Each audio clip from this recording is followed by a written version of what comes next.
אם אנחנו מרגישים שעדיין אין לנו כוח פיזי לעשות את הצ'טורנגה הזאת כמו שצריך, ואנחנו רוצים לתרגל את זה לאט ובטוח, לרדת לפלנק. ומפה אנחנו יורדים לשכיבה מלאה על הבטן בנשיפה. אנחנו לוקחים את הרגליים בפלקס, הברכיים לא נוגעות בקרקע, אוקיי? כדי להיות באמת אקטיביים.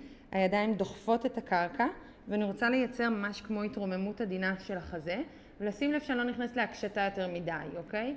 זאת אומרת, זה רק כדי לייצר איזשהו כוח של הזרועות והרגליים, ולעבוד על זה בצורה הזו. זו אופציה אחת. אופציה שנייה היא מתוך הפלנק, לרדת לעמידת 6, ולעשות את זה עם הברכיים.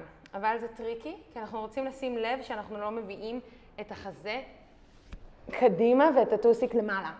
אוקיי? אנחנו רוצים לבוא עם כל המשקל קדימה, עצם הזנב קצת פנימה, ולרדת בנשיפה עד ל-90 מעלות.